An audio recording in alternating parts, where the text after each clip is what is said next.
അസ്സലാമു അലൈക്കും വറഹ്മത്തുള്ളാ. പിന്നെ കേൾക്കണ്ടോൽക്ക് മാത്രം കേട്ടാൽ മതി, അല്ലാത്തവർക്ക് തട്ടി മാറ്റി പോകട്ടോ. എന്തിനാ യാസുറ ഇങ്ങനത്തെ വിഷയം എന്നൊക്കെ ചോദിച്ചു നിൽക്കുന്ന ആളുകൾ ഉണ്ടാകും. അങ്ങനത്തെ ആളുകളോട് കേൾക്കണ്ട പൊയ്ക്കോളി എന്നുള്ളത് തന്നെയാണ് പറയാനുള്ളത്. ഞാൻ ഔലിയാക്കളെ കുറിച്ച് സംസാരിക്കാൻ വേണ്ടിയിട്ട് പോവുകയാണ്. ചില ചോദ്യങ്ങൾക്കുള്ള മറുപടിയാണ്. കാരണം എന്റെ വിഷയമാണ്, ആ വിഷയത്തെ ആസ്പദമാക്കിയിട്ടുള്ള ചോദ്യങ്ങളാണ്, അതിനുള്ള മറുപടിയാണ്. അത്തരം മാത്രം മനസ്സിലാക്കിയാൽ മതി. എന്നാ തുടങ്ങാം. അള്ളാഹുവിന്റെ ഔലിയാക്കൾ ആരൊക്കെയാണെന്ന് വ്യക്തമായി അറിയാൻ അള്ളാഹുവിന് മാത്രമേ സാധിക്കൂ. വലിയുല്ലാഹി എന്നതിന്റെ വിവക്ഷ അള്ളാഹുവിന് ഇഷ്ടപ്പെട്ടവൻ എന്നാണ്. അള്ളാഹു ഒരാളെ ഇഷ്ടപ്പെട്ടോ ഇല്ലേ എന്ന് നമുക്ക് തീരുമാനിക്കുക സാധ്യമല്ല. എങ്കിലും അവരുടെ ലക്ഷണങ്ങൾ വിശുദ്ധ ഖുർആനിലൂടെ തിരുസുന്നത്തിലൂടെയും അവയെ അടിസ്ഥാനപ്പെടുത്തി അഹ്ലുസുന്നയുടെ പണ്ഡിതന്മാരും നമ്മെ പഠിപ്പിച്ചിട്ടുണ്ട്. അള്ളാഹു പറയുന്നു, അറിയുക, തീർച്ചയായും അള്ളാഹുവിന്റെ ഔലിയാക്കൾ ആരോ അവർക്ക് യാതൊരു ഭയവുമില്ല, അവർ ദുഃഖിക്കേണ്ടി വരികയുമില്ല, വിശ്വസിക്കുകയും സൂക്ഷ്മത പാലിച്ചുകൊണ്ടിരിക്കുകയും ചെയ്യുന്നവരെത്ര അവർ. യൂനുസ്, സൂറത്ത് യൂനുസിലെ 62-63 ആയത്ത്. മേൽവചനങ്ങളിൽ 63-ാം വചനം വിശദീകരിച്ചുകൊണ്ട് ഇബ്നു ജരീറുത്തുബിരി റളിയല്ലാഹു അൻഹു രേഖപ്പെടുത്തുകയാണ്, അവർ അള്ളാഹു കൽപ്പിച്ച നിർബന്ധ കാര്യങ്ങൾ അനുഷ്ഠിച്ചുകൊണ്ടും അള്ളാഹു നിരോധിച്ച കാര്യങ്ങൾ വെടിഞ്ഞുകൊണ്ടും സൂക്ഷ്മത പാലിച്ചു ജീവിക്കുന്നവരാണ്. ജാമിഉൽ ബയാൻ യൂനുസ് 63. അവന്റെ ഔലിയാക്കൾ ഭക്തന്മാരല്ലാതെ മറ്റാരുമല്ല. സൂറത്തുൽ അൻഫാലിലെ 34-ാമത്തെ ആയത്ത്. ഇബ്നു ഹജർ റളിയല്ലാഹു അൻഹു രേഖപ്പെടുത്തുകയാണ്, അള്ളാഹുവിന്റെ വലി എന്നതുകൊണ്ട് ഉദ്ദേശിക്കുന്നത് അള്ളാഹുവെ കുറിച്ച് മനസ്സിലാക്കിയവരും അവനെ അനുസരിക്കുന്നതിൽ പതിവാക്കിയവരും നിഷ്കളങ്കരായി അവനെ ആരാധിക്കുന്നവരുമാണ്. ഇങ്ങനെ ഔലിയാക്കളെ കുറിച്ച് പരിചയപ്പെടുത്തിയ ഒരു പ്രത്യയശാസ്ത്രത്തിൽ, ഇസ്ലാം എന്ന് പറയുന്ന പ്രത്യയശാസ്ത്രത്തിൽ അങ്ങനെ വായിച്ചു പോരുന്ന ഒരു മതവിഭാഗത്തിൽപ്പെട്ട ആള് നമ്മളെ നാട്ടിലൊരു ദുരന്തം ഉണ്ടാവുമ്പോൾ ഒരു കമന്റ് ഇടണം. എന്താണ് ഇതിന്റെ സാഹചര്യം? ആ കമന്റിന് യാതൊരു വിധത്തിലുള്ള സ്കോപ്പും അവിടെ ഇല്ല. അസ്ഥാനത്ത് എന്നൊക്കെ പറയാലോ, ആ രീതിയിൽ ഒരു ഉസ്താദ് ദുആ ചെയ്യാൻ മണ്ണിനടിയിൽപ്പെട്ട അർജുനു വേണ്ടി, ആ കുടുംബത്തിന്റെ സമാധാനത്തിന് വേണ്ടിയിട്ട് അള്ളാഹുവിനോട് ദുആ ചെയ്യുന്നു.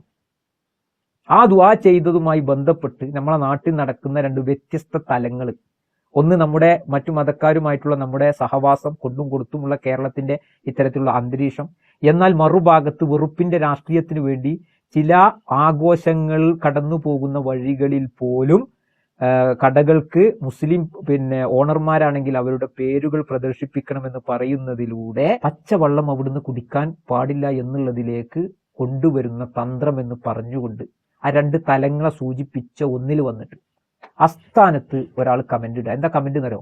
നിങ്ങളുടെ ഔലിയാക്കൾക്ക് കാണിച്ചു കൊടുത്തൂടെ മണ്ണിനടിയിലുള്ളത്. ഞാൻ ഔലിയാക്കളെ കുറിച്ച് ഖുർആനിൽ വായിച്ച ആ വ്യക്തി എന്നുള്ള, വിശ്വാസി എന്നുള്ള നിലക്ക് ഞാൻ ആദ്യം ഈ എഴുതിയ വ്യക്തി യുക്തിവാദിയാണോ എന്ന് കരുതി. കാരണം ഒരു വിശ്വാസി ഔലിയാക്കൾ എന്ന് എവിടെയെന്ന് ചോദിക്കൂല. കാരണം ഔലിയാക്കളുണ്ട്, കറാമത്തുണ്ട്, അള്ളാഹു ഉദ്ദേശിച്ചവർക്ക് അത് നൽകും. ഇഷ്ടദാസന്മാരെ കുറിച്ച് കൃത്യമായി സൂറത്തുകളിലൂടെ ആയത്തുകളിലൂടെ പറഞ്ഞിട്ടുണ്ട്. ആ നിലക്കുള്ള ആരാണ്, ഏത് വിശ്വാസിയാണ് ഈ രീതിയിൽ ചോദിക്കുക? ഞാൻ അതിന്റെ അടിയിൽ എഴുതി ചങ്കിസ്ഥാനെ കുറിച്ച് സംസാരിക്കാം. ഞാൻ കരുതിയത് മറ്റേ രവിചന്ദ്രന്റെ ഫാൻസ് അസോസിയേഷൻ ആണ്. പിന്നീടാണ് മനസ്സിലായത് അദ്ദേഹത്തിന്റെ പ്രൊഫൈല് തിരയുമ്പോൾ മുജാഹിദ് ബാലുശ്ശേരി അടക്കമുള്ള ആളുകളുടെ അത്തരത്തിൽ മുജാഹിദ് വിഭാഗത്തിന്റെ പ്രസംഗങ്ങളും കാര്യങ്ങളും ആ രീതിയിൽ മുന്നോട്ട് പോകുന്ന വ്യക്തിയാണ്. ഖുർആൻ പറഞ്ഞ ഔലിയാക്കൾ എവിടെ എന്ന് ചോദിക്കുന്ന വ്യക്തിയും അതേ ഖുർആൻ പറഞ്ഞ അള്ള എവിടെ എന്ന് ചോദിക്കുന്ന വ്യക്തിയും എന്ത് മാറ്റാനുള്ളത്? നിങ്ങൾ പറഞ്ഞു തരും. അപ്പൊ പറയാണ്, ഇത് ആ ഔലിയാക്കളല്ല ഉദ്ദേശിച്ചത്, ഇപ്പോഴുള്ള കുറെ ആളുകളുണ്ടല്ലോ, അങ്ങനത്തെ ആളുണ്ടല്ലോ, ഇങ്ങനത്തെ ആളുണ്ടല്ലോ, അവരെയാണ് ഉദ്ദേശിച്ചത്. എങ്കിൽ ആ പേര് വെച്ച് എഴുതണം, ഔലിയാക്കൾ എന്ന് എഴുതരുത്. ഔലിയാക്കളെ കുറിച്ച് കൃത്യമായി ഖുർആൻ വിശ്വാസികൾക്ക് പറഞ്ഞു കൊടുത്തിട്ടുണ്ട്. സഹോദരന്മാരെ, നിങ്ങളുടെ വാക്കിൽ പോലും സൂക്ഷ്മതയില്ല എന്നുള്ളത് വ്യക്തമാക്കുക. ഇനിയിപ്പോ ഞാൻ പറഞ്ഞ വീഡിയോക്ക് ബദലായി ചെയ്ത ഒരു സഹോദരന്റെ വീഡിയോ ഞാൻ കണ്ടു. അതിൽ അദ്ദേഹം കുറെ വീഡിയോ ക്ലിപ്പും കാര്യങ്ങളൊക്കെ ഇട്ടിട്ടുണ്ട്. പക്ഷെ അവസാനം അദ്ദേഹം പറയുന്നുണ്ട് ഈ കറാമത്തുകളെ കുറിച്ച്, അള്ളാഹു ഉദ്ദേശിച്ചവർക്ക് കിട്ടുന്നതിനെ കുറിച്ച്. ഒന്ന് കേട്ടു നോക്കൂ. കറാമത്ത് എന്താണ്? പിന്നെ അള്ളാഹുവിന്റെ ഇഷ്ടദാസന്മാരിലുള്ള ചില അമാനുഷികമായ കാര്യങ്ങൾ അള്ളാഹു പ്രകടമാക്കും, അതാണ് കറാമത്ത്. അതെ, അദ്ദേഹം സമ്മതിക്കുന്നുണ്ട് കറാമത്ത് ഉണ്ട് എന്നുള്ളത്, അത് ഉദ്ദേശിച്ചവർക്ക് കിട്ടുമെന്നുള്ളത്. അങ്ങനെയാണെങ്കിൽ ഇന്ന് ഇവിടെ അങ്ങനെ അള്ളാഹു ഉദ്ദേശിക്കൽ നിർത്തിയോ? അങ്ങനെ കിട്ടുന്ന ആളുകളില്ലേ?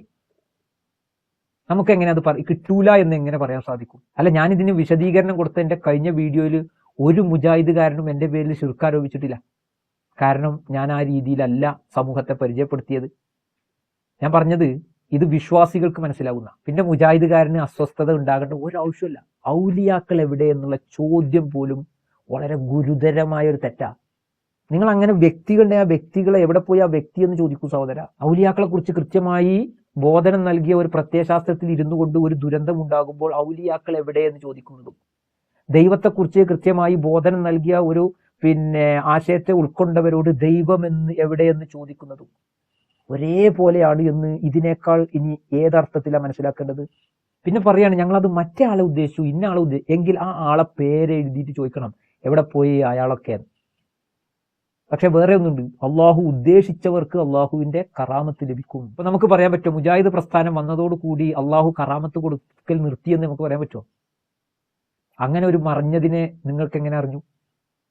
അതില്ല. അള്ളാഹിന്റെ അടിമകൾക്ക് അള്ളാഹു കൊടുക്കുന്ന ആദരവ് ആ രീതിയിൽ കറാമത്തുകൾ പ്രകടമാകും എന്നുള്ളതുമായി നമുക്ക് ദിശാബോധം നൽകിയിട്ടുണ്ട് എന്നുള്ളത് യാഥാർത്ഥ്യമാണ്. ഇന്നാലിന്ന ആളുകൾക്ക് കിട്ടൂല, ഇന്നാലിന്ന ആളുകൾക്ക് കിട്ടുകയുള്ളൂ എന്നൊന്നും നമുക്ക് പറയാൻ കഴിയില്ല.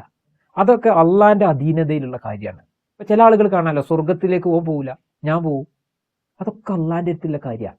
അപ്പൊ അത്തരത്തിലുള്ള ഗുരുതരമായ ഒരു ആരോപണ കമന്റ് കാണുമ്പോൾ ആ രീതിയിൽ തന്നെയാണ് ആ യുക്തിവാദിയുടെ ചോദ്യവും ഔലിയാക്കൾ എവിടെ എന്നുള്ള ഒരു ഇസ്ലാം മത വിശ്വാസത്തിൽപ്പെട്ട ആളുടെ ചോദ്യവും അത് ഒരേ ലെവലിൽ വരുമ്പോൾ അതിന് സമൂഹത്തിൽ തുറന്നു പറയാതിരിക്കാൻ നിർവാഹമില്ല.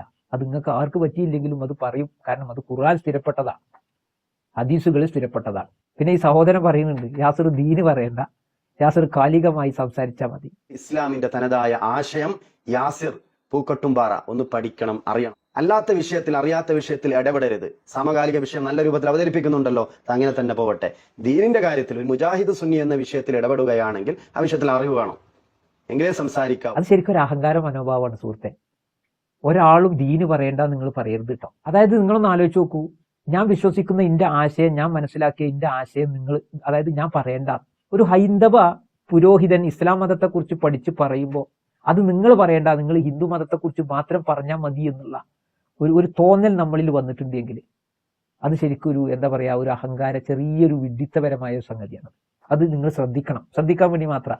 ഞാൻ കാലിക വിഷയങ്ങളെ കുറിച്ച് പഠിച്ചു പറയുന്നത് പോലെ എന്റെ വിശ്വാസത്തെക്കുറിച്ച് ഞാൻ പഠിച്ചുകൊണ്ടിരിക്കുന്നുണ്ട്. ആ വിശ്വാസത്തിനെതിരായി വന്ന സാഹചര്യത്തിൽ സഹോദരൻ ഒരു കാര്യം മനസ്സിലാക്കുക, ഇവിടെ ഏറ്റവും വലിയൊരു പ്രമാദമായ ഒരു വിഷയം ഉണ്ടായി. അതായത് സഹോദരൻ പറയുന്നത് സമസ്തന്റെ ആളാണ് എന്നൊക്കെ പറയുന്നുണ്ട്. ഈ സമസ്തയുടെ ഏറ്റവും സമുന്നതനായ ഒരു നേതാവ് മറ്റു മതസ്ഥരുടെ ഒരു ആഘോഷത്തിൽ പോയി ഒരു കേക്ക് കട്ട് ചെയ്തു. വലിയ ഉന്നതനായ വ്യക്തി, നൂറുകണക്കിന് പള്ളികളുടെ മേൽക്കാളിയായ വ്യക്തി, ഒരു തൗഹീദ് പറയുന്ന മുജാഹിദിന്റെ ഒരൊറ്റ നേതൃത്വം പോലും അതിനെതിരെ ശബ്ദിച്ചില്ല സഹോദര. പക്ഷെ നിങ്ങൾ എന്നോട് പറഞ്ഞല്ലോ യാസർ ദീന് പറയേണ്ട, കേരളത്തിൽ ആദ്യമായിട്ട് അതിനെതിരെ, അത് ശരിയല്ല കേട്ടോ, അത് ചെയ്യാൻ പാടില്ലാത്തതാണ്. കുൽ ഹുവല്ലാഹു അഹദ് അല്ലാഹു സമദ് ലം യലിദ് വലം യൂലദ് വലം യകുൽ ലഹു കുഫുവൻ അഹദ്. അള്ളാഹ്ക്ക് പുത്രന്മാരില്ല കേട്ടോ, അത്തരത്തിലൊരു ആഘോഷത്തിൽ പോയി കേക്ക് മുറിക്കാൻ പാടില്ല കേട്ടോ. ഞാൻ വായിച്ചതിന് ഞാൻ പൊതുസമൂഹത്തിന്റെ ഉള്ളിൽ ഉറക്കനെ പറഞ്ഞു. ഇപ്പൊ താങ്കൾ എന്നോട് പറഞ്ഞല്ലോ ദീന് പറയേണ്ട. നിങ്ങളെ നേതൃത്വത്തോട് ചോദിക്കുക, ഇന്ന് വരെ അവർ ആ വിഷയത്തിൽ മുണ്ടിയിട്ടില്ല. എന്തേ അവർക്ക് ആ വിഷയത്തിൽ തൗഹീദ് പറയാൻ എവിടെയാണ് അവർക്ക് വ്യതിചലനം ഉണ്ടായത് എന്ന് ആർജവത്തോടു കൂടി ചോദിക്കാൻ കഴിയും നിങ്ങൾക്ക്. നിങ്ങളിപ്പോ പുൽകുന്ന തൗഹീദിന്റെ ഏറ്റവും വലിയ പ്രയാസകരമായ ഒരു അവസ്ഥ കൂടി പറയട്ടെ ഞാൻ. അതായത് സുന്നി കുട്ടികളെ മദ്രസയിലേക്ക് ആ രീതിയിൽ വിടുന്നതിന് മുമ്പ് കഴുത്ത് ഞെരിച്ചു കൊല്ലലാണ് ഉത്തമമെന്ന് പ്രസംഗിച്ച മുജാഹിദ് ബാലുശ്ശേരിയുടെ പ്രസംഗമുണ്ട്. എന്തിനാണ് അത്തരത്തിലുള്ള തൗഹീദ്? ഇസ്ലാമിന് എന്താണ് അതിന്റെ ആവശ്യം? അതായത് എട്ടും പൊട്ടും തിരിയാത്ത കുട്ടികൾക്ക്, ദീൻ എന്താണെന്നറിയാത്ത കുട്ടികളെ മദ്രസയിലേക്ക് വിടുമ്പോൾ അദ്ദേഹത്തിന്റെ ആശയപരമായ വിയോജിപ്പിനാൽ അതിനേക്കാൾ നല്ലത് കഴുത്ത് ഞെരിച്ചു കൊല്ലുകയാണ് എന്ന് ഈ ലോകത്ത് പ്രസംഗിച്ച ഒരു പണ്ഡിതൻ താങ്കൾ ആ തൗഹീദിനെന്നും കേട്ടുകൊണ്ടിരിക്കുന്നുണ്ട്. അത് തിരുത്താൻ അദ്ദേഹം തയ്യാറായിട്ടില്ല. എത്ര ഖേദകരമാണ് അത്. നിങ്ങളൊന്ന് ആലോചിച്ച് നോക്കൂ. നമ്മളുടെ ആശയം അല്ലെങ്കിൽ കഴുത്ത് ഞെരിച്ചു കൊല്ലണം എന്ന് പറഞ്ഞ എന്ത് അടിസ്ഥാനത്തിലാണ് അത്തരം വാക്കുകൾ ഉപയോഗിക്കുന്നത്? പിന്നെ എന്നും ഇരുത്തി ചിന്തിക്കുന്ന വളരെ വിഷമമുള്ള ഒരു സംഗതിയാണത്. തിരുത്താൻ തയ്യാറാകണം. നോക്കൂ, ദീനിന്റെ കാര്യത്തിൽ, വിശ്വാസത്തിന്റെ കാര്യത്തിൽ നിങ്ങളെ ആട്ടിപ്പായിക്കാത്ത, നിങ്ങളെ കൊല്ലാൻ മുതിരാത്ത ഒരാളുമായിട്ട് നമുക്കൊരു പ്രശ്നമില്ല. പക്ഷെ ഒരു കാര്യങ്ങളൊക്കെ ചെയ്യും. എന്താ ചെയ്യുക? ദീനിന്റെ കാര്യത്തിൽ എല്ലാ വിധത്തിലും ശത്രുതാപരമായി മുന്നോട്ട് പോകുന്ന അത്തരം മനോഭാവങ്ങൾ പ്രകടമാക്കി തന്നെ രംഗത്ത് വരുന്ന പലരെയും വിളിച്ച് സ്റ്റേജിൽ കയറ്റി ഇരുത്തിയിട്ട് സംസ്ഥാന സമ്മേളനം നടത്തും. അത് ആര് ചെയ്താലും, അത് ആ രീതിയിൽ മനസ്സിലാക്കി ആര് ചെയ്താലും ഞാൻ അവരോട് യോജിച്ചിട്ടില്ല. നമുക്ക് വിമർശിക്കാം, ആ വ്യക്തിയെ പറഞ്ഞ് വിമർശിക്കും.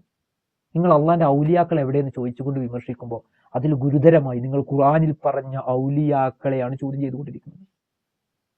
അതാണ് ഞാൻ പറഞ്ഞത്, നാസർ മാവൂരാന്റെ ദൈവത്തെ ചോദ്യവും ഈ പറയുന്ന മുജാഹിദിന്റെ ആശയങ്ങൾ ഉൾക്കൊള്ളുന്ന വ്യക്തിയുടെ ഔലിയ എന്നുള്ള ചോദ്യവും ഒരേ സ്കെയിലിലല്ലേ എന്നുള്ളതാണ് ഇവിടെ ചർച്ച. ആ ചർച്ചയിൽ ഊന്നിക്കൊണ്ടാണ് ആ വിഷയത്തെ അവതരിപ്പിച്ചത്.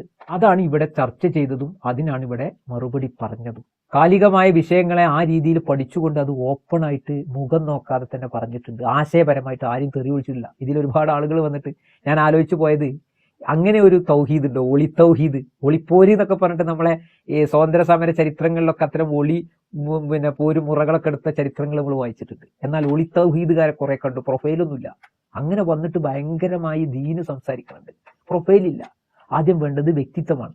സമൂഹത്തിൽ അത് പറയാനുള്ള ഒരു ഐഡന്റിഫൈ ചെയ്ത് നിർത്തി, ഇത് ഇന്ന ആളാണ്, ഞാൻ ഇന്ന സ്വദേശിയാണ്, ഇത് ഞാനാണ് എന്ന് പറയാനുള്ള ഇസ്ലാമിക ചരിത്രത്തിൽ എവിടെയെങ്കിലും മറഞ്ഞിരുന്നുകൊണ്ട് തൗഹീദ് പറയേണ്ട ഗതികേട് നിങ്ങൾ ആരെങ്കിലും കണ്ടിട്ടുണ്ടോ?